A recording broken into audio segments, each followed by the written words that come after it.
Hello and welcome to a look at the Blues Brothers for the Amiga, a game that was released by Titus. The plot of this game is that some of the Blues Brothers equipment has been stolen, and apparently Jake was not really happy about the news of that and tried to strangulate the bassist, but Elwood, of course, being the more chill guy, took it somewhat more easy, and after various plot-wise completely relevant discussions, talks, blah blah blah blah blah, they decide that they should probably go out and get their stuff back. So off they go, having to navigate the 5 levels, which each contain one of the missing objects at one point or another in the level, and then find the exit and move on to the next level. That is basically the foundation plot and game mechanics. You can play this game 1 or 2 players, and if you play 1 player, you can either play as Jake or Elwood. They seem to be behaving in much the same way, moving in much the same way, jumping, all sorts of things in much the same way, so it is mainly a personal preference of which one you want to play. If you play 2 players, you play both characters simultaneously, which of course is always fun, but because I'm by myself, I miss that kind of fun, which is a bit of a shame.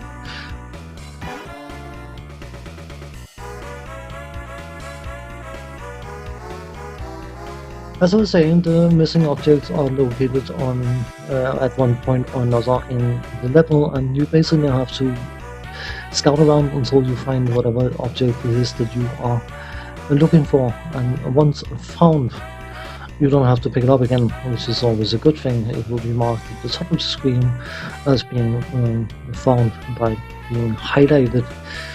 And if you lose life and reset from a checkpoint, you will carry on from the checkpoint without having to relocate that item. As you go through the levels, you have the option to run, jump, crawl, enter various different shops on the way, and pick up boxes, which you can use to get rid of enemies with by throwing the boxes in their face.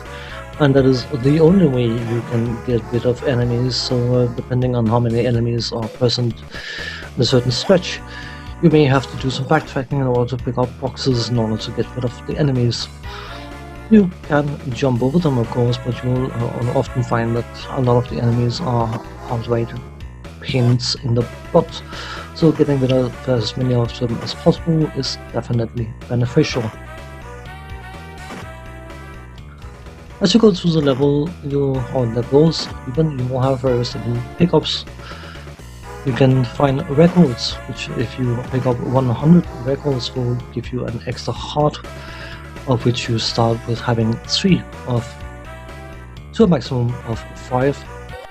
You're not actually getting the hearts, you're getting the option to increase your health. You need to pick up health pickups in order to get the extra hearts, but getting 100 records will unlock extra hearts. It's a bit wonky, I suppose. You can also find broken records, which will reduce your score by 50 points apiece. And you have access to various different objects, like you can see now the balloon, which will let you float. But of course, as soon as it hits anything, it will burst, I think it's called, and you will fall down. And the game is somewhat generous with your falling, but you will take falling damage at one point or another. You also have a question mark, which can be a good thing or a not so good thing. It can give you points, health refills and all sorts of things, but it can also take points away from you. So it is a bit of a dicey proposition. One thing to be said is that to check the question marks will do the same thing for every game, so they are not random, but you just don't know what it is you're picking up.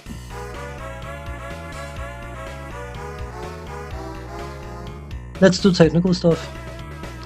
Graphic wise, I actually think this game is very, very enjoyable. It may not be super stellar, epic, awesome looking, but I think it's appropriate.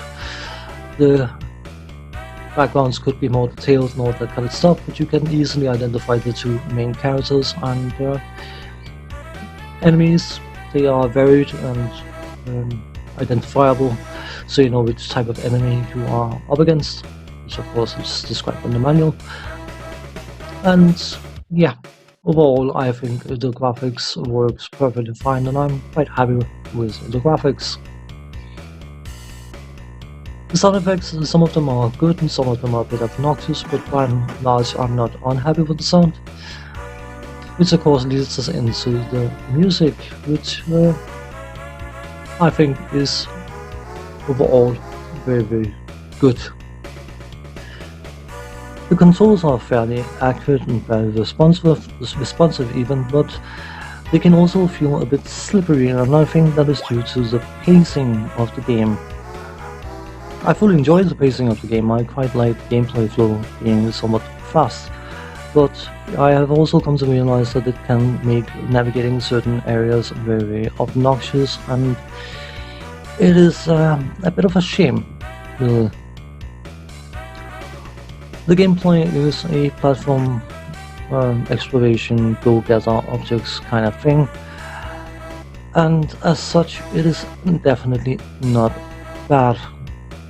I can't really identify the pain point. Maybe it's the level design, which can be a bit obnoxious.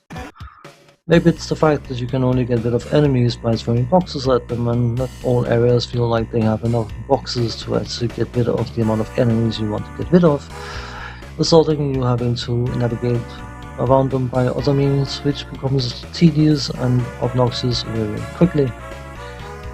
Maybe it's the fact that the checkpoint system is not particularly generous, and if you lose a life, any area you've already covered between where you lost your life and the checkpoint has reset, meaning you have to replay it. Maybe it's one of those things that drags this game down a bit for me, but I actually quite enjoyed this game. But unfortunately I did not enjoy it enough to have any interest in playing it any further. It's really pains me to say. On that note, thanks for watching, take care, see you next time, bye bye for now.